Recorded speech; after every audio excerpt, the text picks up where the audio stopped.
Ils étaient inquiets de l'agressivité, de la turbulence dans la cour d'école de leurs enfants, au pluriel. Et Julie Bernard et Patrick Chabot ont décidé de prendre les choses en main. On s'en va les rejoindre. Bonjour. Bonjour. Bonjour. Vous êtes en studio à Sherbrooke. Merci d'être là. C'est très apprécié. Ça nous fait plaisir. Racontez-nous un peu le cheminement que vous avez suivi, là. Ben, c'est le moment pour les enfants d'aller à l'école. Notre plus vieux doit aller à l'école, entre en maternelle. On habite un quartier, disons, on va dire, peu favorisé à Sherbrooke. Et on se demande si on reste dans le quartier, si on envoie notre enfant à cette école. On envisage toutes sortes de scénarios et on se dit, c'est bien beau manifester pour le climat, changer des choses, l'urgence climatique, le réchauffement climatique. Et on s'est dit, ben, il faut agir, il faut pas juste revendiquer, il faut pas juste demander des choses. Et nous, la façon qu'on a eu de s'engager pour le changement climatique, ça a été la lutte aux îlots de chaleur. En face de chez nous, la cour d'école, c'est un îlot de chaleur, c'est de l'asphalte, avec tous les effets que ça peut avoir pour la santé, le bien-être des enfants. Et plutôt que de s'en aller, on a décidé de s'engager puis de changer les choses, changer le quartier. OK. Là, vous me parlez de votre plus vieux. Vous en avez combien d'enfants à l'école primaire, pas loin de chez vous, là? Oui, alors en face de chez nous, on a 4 joyeux garçons qui traversent tous les matins la rue et donc qui se rendent à l'école, qui entrent dans leur nouvelle cour d'école aujourd'hui. Ils ont 5 ans, 6 ans, 8 ans et 10 ans aujourd'hui. OK. Et dites-moi ce que vous avez fait. Quand vous avez dit, OK, on les change pas d'école, on va plutôt travailler pour améliorer l'école. Dans le fond, c'est un peu ça, hein? Oui, en fait, ce qu'il faut savoir, c'est que, bon, Patrick et moi, on a toujours été engagés dans 1001 projets. On est 2 enseignants, on n'arrête pas. Et, à l'entrée de notre plus jeune à la maternelle, Patrick et moi, on a décidé que j'irais, si possible, au conseil d'établissement. Donc, la première étape, ça a été de s'engager dans l'école. Donc, j'ai été élue comme membre parent au conseil d'établissement. Et à ce moment-là, on a appris que dans les années à venir, donc à ce moment-là, on est en 2015, on parle de 2021, il y a un investissement massif, majeur de 350 000 $ au minimum qui est prévu pour rénover entièrement la cour d'école. Et à ce moment-là, qu'est-ce que ça signifie? C'est l'argent qui est prévu pour rénover, eh bien, c'est rénover, c'est-à-dire drainer, niveler, réasphalter. Alors, on fait une belle asphalte toute neuve, du nouveau lignage, un nouveau module de jeu et peut-être planter 1 ou 2 arbres, mais en fait, cet argent-là, il était là. Et nous, ce qu'on s'est dit, c'est, mon Dieu, il faut faire quelque chose avec ça. Et qu'est-ce que vous avez fait? Ben, on savait déjà que l'environnement a un effet sur la santé des personnes, de par nos formations en sociologue, pour moi, Julie est philosophe, que l'environnement a un effet donc sur la santé, sur le bien-être, sur l'humeur, sur tout un ensemble de facteurs. Et on s'est dit, bien, il faudrait peut-être, comme je vous le disais tout à l'heure, réasphalter une cour d'école pour les 30, 40 prochaines années. Avec le réchauffement climatique, on parle d'îlots de chaleur de plus en plus. On se disait, ça va avoir un impact et on savait que ça avait un impact déjà sur un certain nombre de problèmes dans l'école, le climat, des comportements.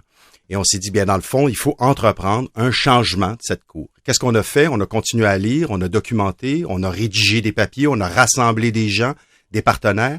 On est parti voir au Québec parce qu'il y a beaucoup de projets qui se font au Québec où ils vont verdir des cours d'école, rafraîchir la cour d'école. Ça se fait ici. Ça se fait aussi beaucoup aux États-Unis. Ça s'est fait notamment à Boston dans les années 90. Alors, on a pris toute la famille, on est parti là-bas, on est allé voir ce qu'ils font. On s'est inspiré de ça, on l'a rapporté, on l'a ramené ici au Québec, à Sherbrooke, et on a entrepris avec tous les partenaires de la communauté, la ville, la commission scolaire, la direction de l'école, des partenaires privés, une métamorphose, ni plus ni moins, de la cour d'école, notamment parce qu'il y a eu d'autres espaces qui ont été transformés aussi. Et alors, vous l'avez transformé comment, la cour d'école? Racontez-nous.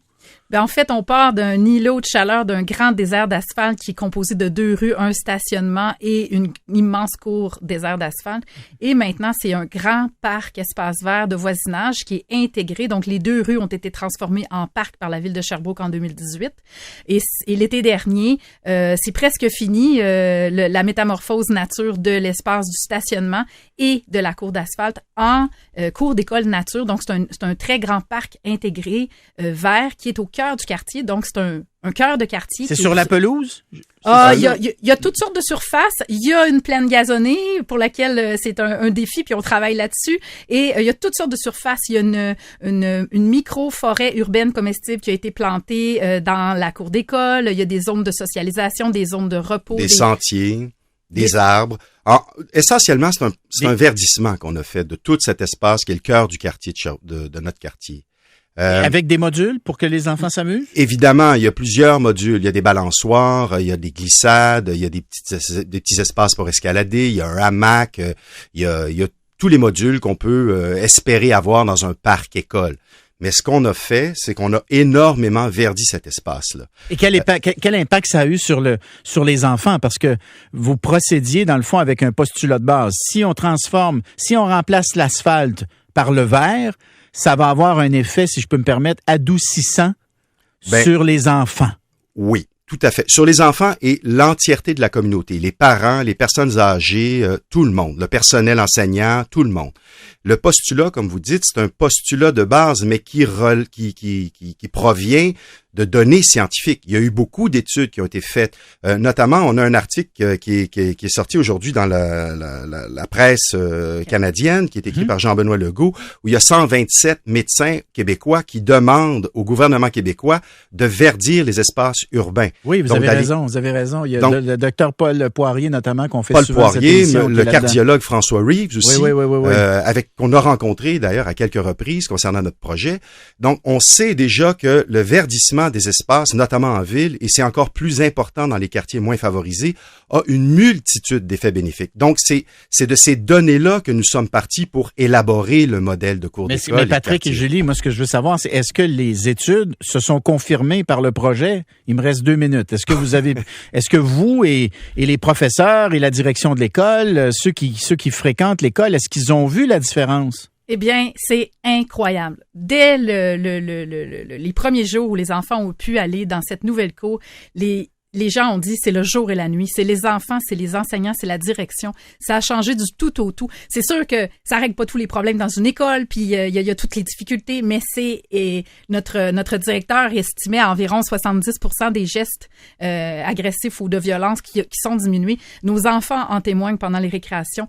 Et je peux vous dire, nous en 2017, pendant la canicule de septembre 2017, qui a été une grande canicule, notre enfant a été victime de violence. Il a reçu un coup et il a fait une commotion cérébrale. Et en 2017, on était déjà engagés dans ça et on s'est dit, OK, c'est pour ça qu'on fait ça, c'est pour ça parce que on peut plus laisser nos enfants dans des environnements comme ça, se taper sa tête, errer, avoir rien à faire, ça répond pas à leurs besoins, c'est d'aucunement bon pour eux.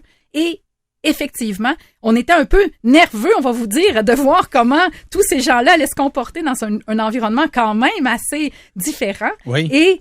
Et c'est fantastique, c'est juste fantastique. La vie, c'est parce qu'aussi, ce qu'il faut savoir, c'est que oui, c'est une cour d'école, mais c'est un espace, c'est un cœur de quartier. Donc, après l'école, la fin de semaine, c'est les familles du quartier, c'est les enfants qui se retrouvent là pour jouer. Ils peuvent être 40, 50 enfants avec quelques adultes seulement. Et ils s'auto-organisent, ils retrouvent, il y a vraiment comme un nouveau cœur de village qui se crée en plein centre-ville de Sherbrooke dans un quartier défavorisé et multiethnique. Donc, ce qu'on voit, c'est fantastique. La vie reprend, c'est de toutes les couleurs, de tous les âges, c'est magnifique. Donc, nous, effectivement, on est soulagés, on respire, on dit « Fiou, les données ça s'est avéré. Ça s'est avéré. » Et Patrick et Julie, en terminant, vous êtes convaincus que cette recette-là dont vous nous parlez, on peut l'appliquer partout, là. Partout où il y a une cour d'école asphaltée, si on se donnait la peine de la verdir, de mettre des arbres, de mettre des jeux, de l'humaniser, on pourrait avoir cette espèce d'effet très positif sur les enfants, sur l'école et sur le quartier. Tout à fait. Naturaliser, verdir et humaniser, ça va ensemble. Ça se fait, il n'y a aucun problème, ça peut se faire partout. Cependant, il faut savoir que il y a un coût à ça, non? Il y a un coût à ça. Il y a un coût humain, c'est-à-dire c'est un investissement. Il faut prendre le temps de le faire. Il faut rassembler des partenaires. Il y a des investissements en termes d'argent aussi qui doivent se faire. Mais cependant, comme je reviens encore à l'article de la presse canadienne, chaque dollar investi dans le verdissement en milieu urbain rapporte de 3 à 15 dollars en frais de santé économisés. Voilà. Alors, c'est un investissement. Ça vaut la peine. La seule chose, cependant, je tiens à le dire, c'est quand on entreprend un projet comme ça, c'est sûr que s'occuper du verre dans une cour d'école, entretenir du verre, c'est pas plus compliqué, mais c'est pas comme s'occuper de l'asphalte. Donc, il faut revoir un peu nos façons de fonctionner, il faut revoir un peu les spécialités, le travail qu'on va faire pour pouvoir s'occuper de cet espace-là. Et ce qu'on a toujours dit, nous, c'est oui, il faut peut-être plus entretenir à échelle humaine au jour le jour ou en tout cas de saison en saison ces espaces-là. Mais cependant, c'est des magnifiques occasions pour des communautés de se retisser. Et nous, ce qu'on se dit, c'est pourquoi pas au cœur de chaque quartier, une école de quartier, un nouveau cœur de quartier comme ça, une nouvelle communauté qui se retrouve, qui sort dehors, puis qui se retrouve pour jouer dehors, puis tisser des liens. Donc, très bien. Bravo, Julie Bernard et Patrick Chabot. Donc, les parents de ces 4 enfants qui fréquentent l'école Larocque à Sherbrooke. Si jamais vous passez par Sherbrooke, vous voulez aller voir ce que ça a l'air. L'école Larocque, L-A-R-O-C-Q-U-E.